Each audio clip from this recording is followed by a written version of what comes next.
Hello everyone and welcome to educators YouTube channel.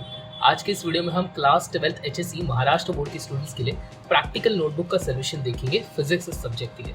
सो जल्दी से इस वीडियो को स्टार्ट करते हैं। एडुकेटर्स इस हमारी यूट्यूब चैनल पे आपको सभी प्रैक्टिकल से सोल्यूशंस मिलने वाले हैं। हमने स्पेशली आपके लिए इन सभी बुक्स को फिलअप करवा के लिया है और हम चाहते हैं कि आपके बोर्ड एग्जाम में हम आपको जितना हो सके उतना हेल्प कर सके। सो जल्दी से इस वीडियो को स्टार्ट करते हैं। सबसे पहले ये है आपका प्रैक्टिकल का नोटबुक। इस नोटबुक को आपको स्टेशनरी से खरीद लेना है और अगर आपने अभी तक नहीं खरीदा है तो जल्द से जल्द इसको खरीद लीजिएगा। इसमें आपके बेसिक डिटेल्स आपको डालने हैं। उसके बाद बढ़ते हैं आगे की तरफ। यहाँ पर आपको कुछ अपैरेटस देखने मिलेगा जो कि आप आपके लैब्स में जरूर देखेंगे। इसके बाद बढ़ते हैं इंडेक्स की तरफ। ये जो पर्टिकुलर इंडेक्स है इसमें से सारे इंडेक्स का मिलके सोल्यूशन आपको हमारे टेलीग्राम के ग्रुप में मिल जाएगा वन सभी वीडियोस रेडी हो जाए। उस पर्टिकुलर टेलीग्राम की ग्रुप का लिंक आपको डिस्क्रिप्शन में से मिलेगा। टेलीग्राम की ग्रुप्स एब्सोल्युटली फ्री है to join and these are study groups which will help you to ace your exams. So आज के इस वीडियो में हम स्टार्ट करते हैं एक्सपेरिमेंट नंबर 1 के साथ, which is a spring mass oscillator. इस एक्सपेरिमेंट का एम है to determine the force constant which is k and to determine the mass of the spring. ये सभी चीजें आपके प्रैक्टिकल्स में आपको कराई जाएगी आपके बोर्ड एग्जाम के पहले आपके कॉलेजेस में या जूनियर कॉलेजेस में। सो इसके बाद बढ़ते हैं ऑब्जर्वेशंस की तरफ। सबसे पहले ऑब्जर्वेशन में आपको हैंगर का मास डिटरमाइन करना है। सो यहाँ पर 50 ग्राम्स का मास डिटरमाइन किया गया था। आपके एक्सपेरिमेंट में अगर अलग मास यूज किया जाता है तो आपको इसको चेंज करना है। आपके टीचर्स को जरूर कंसल्ट कर लीजिएगा, but if you want you can write 50 grams as well. उसके बाद M1 है 100 ग्राम एंड M1 प्लस M0 which is 100 plus 50 is 150 gram. उसके बाद आपको डिटरमाइन करना है position of the pointer when the spring is stretched to about triple of the unstretched length which is S0 और यहाँ पर ये लेंथ मिला है 11 सेंटीमीटर इस एक्सपेरिमेंट के लिए। आपके रीडिंग्स अलग हो सकते हैं, इसीलिए अगर आपने ये रीडिंग्स परफॉर्म किए हैं तो वो रीडिंग्स आपको यहाँ पर लिखने की कोशिश करनी है। उसके बाद बढ़ते हैं नेक्स्ट पेज की तरफ जिसमें आपको ये सभी ऑब्जर्वेशन देखने मिलेंगे। अब अगर आपकी रीडिंग्स अलग है तो आपकी ये रीडिंग्स भी अलग आएंगी। इसमें सबसे पहले देखते हैं mass attached to the spring in mGWT।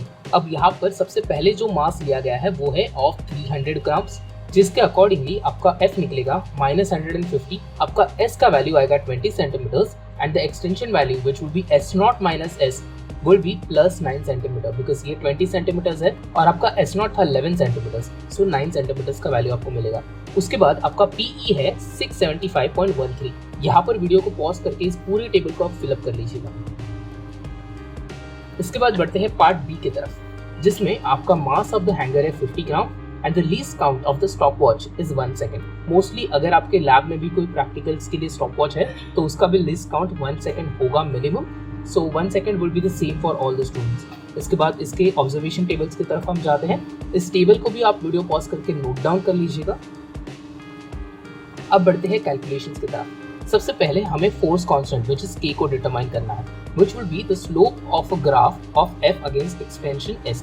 सो यहाँ पर that's is 16.67 which equals 16,333 dyne per centimetre और अगर हम इसे डाइन में लिखते हैं तो that is 1.6333 into 10⁴ dyne per centimetre. अब हम बढ़ते हैं पोटेंशियल एनर्जी की तरफ which is half kx²। यहाँ पर भी आपको पोटेंशियल एनर्जी का ही डायग्राम में फिलअप्स करना है। यहाँ पर भी इस टेबल में आपको पोटेंशियल एनर्जी को डिटरमाइन करना है।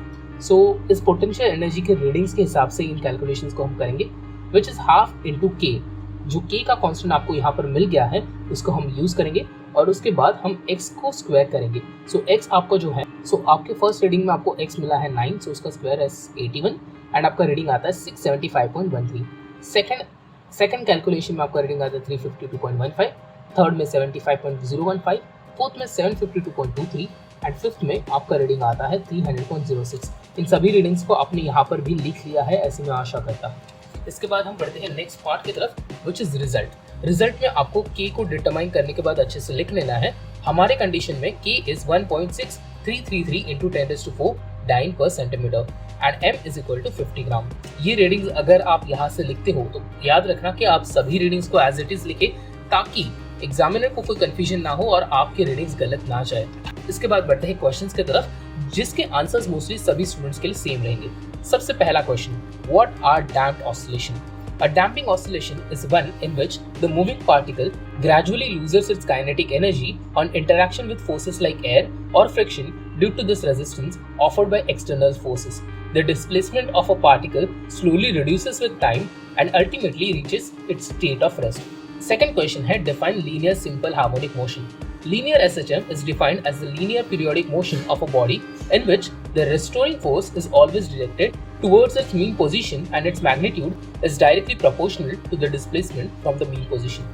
इसके बाद third question है, what are forced oscillations? When a body oscillation is being influenced by an external periodic force, it is called as forced oscillation.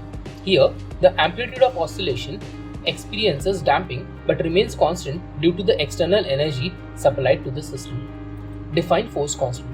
Force constant of a spring is defined as the force required to produce unit expansion or compression in the spring, that is K equals F. इस पूरे page को मैं आपको यहाँ पर अभी display कर रहा हूँ, वीडियो को पॉज करके इस सभी चीज़ को नोट डाउन कर लीजिएगा। इसके बाद बढ़ते हैं हम ग्राफ की तरफ। यहाँ पर एक प्लॉट किया गया है जिसमें x एक्सिस पे 2 सेंटीमीटर, जिसमें x एक्सिस पे 2 centimetre equals 3 centimetre and y axis पे 2 सेंटीमीटर इक्वल्स 50। आपको स्लोप भी इसी फॉर्म, उसके बाद आपको कोऑर्डिनेट से स्लोप भी डिटरमाइन करना है और उससे आपको प्रूव करना है कि आपके 16.67 की रीडिंग्स एक्यूरेट है। सो यहाँ पर ये स्लोप यहाँ पर डिराइव हुआ है, इन सभी वैल्यूज़ को प्लॉट कर लिया गया है और सर्कल से उनको हाईलाइट भी किया गया है इस लाइन पे और उसके बाद लाइन को ड्रॉ किया गया है। तो if you want you can pause the video here as well and make a reading of this particular graph as well. यहाँ पर स्लोप के लिए इन कोऑर्डिनेट्स को लिया गया है। इसके बाद बढ़ते हैं सेकंड ग्राफ की तरफ, जिसमें ये पर्टिकुलर प्लॉट आपको देखने मिलेगा। आपको x एक्सिस में यहाँ पर सेंटीमीटर्स मिलेंगे और y एक्सिस में यहाँ पर आपको ये यूनिट्स मिलेंगे जो 0 से 700 तक जाते हैं। 1 centimetre is equal to 15 units, तो 2 सेंटीमीटर मिला के 100 यूनिट्स का मिलता है। सो 2 सेंटीमीटर मिला के 100 यूनिट्स बन रहे हैं and after going 14 centimetres we get 700 units over here. उसके बाद थर्ड ग्राफ है जिसमें यहाँ पर आपको 0 to 350 का रेंज मिलेगा मास के लिए, विच इज इन किलोग्राम्स, और y एक्सिस में आपको मिलेगा s स्क्वायर का range which is 1, 2 and 3। So y axis में 4 centimetre is 1 square and x axis में 1 सेंटीमीटर इज 50 ग्राम्स। सो इन दोनों भी वैल्यूज को इंटरसेप्ट करने के बाद इंटरसेक्शन पॉइंट्स को आपको अच्छे से प्लॉट कर लेना है। अब चांसेस है कि आपके सभी पॉइंट्स इंटरसेक्ट ना हो, तो आपको कोशिश करनी है कि मैक्सिमम पॉइंट्स जिस पर्टिकुलर पॉइंट से इंटरसेक्ट करते हैं उस पॉइंट में से आप एक लाइन ड्रॉ करें। जैसे कि आप ये देख सकते हो कि ये जो पॉइंट है ये रीडिंग्स में थोड़ा सा ऑफ है, but that is fine because आपके मोस्ट ऑफ द पॉइंट्स एक लाइन में है। अगर ये पॉइंट कहीं पे यहाँ पे होगा तो डेफिनेटली आपको ये रीडिंग्स फिर से एक बार लेनी पड़ेगी बिकॉज दैट मीन्स कि आपकी रीडिंग्स गलत है। सो इसी के साथ आपका फर्स्ट प्रैक्टिकल या फर्स्ट एक्सपेरिमेंट आप कह सकते हो खत्म हो जाता है। नेक्स्ट वीडियो में हम experiment number 2 which is surface tension के सॉल्यूशंस देखेंगे। ये पूरा वीडियो आपको कैसा लगा ये कमेंट सेक्शन में जरूर बताएं। आज के वीडियो के लिए इतना ही।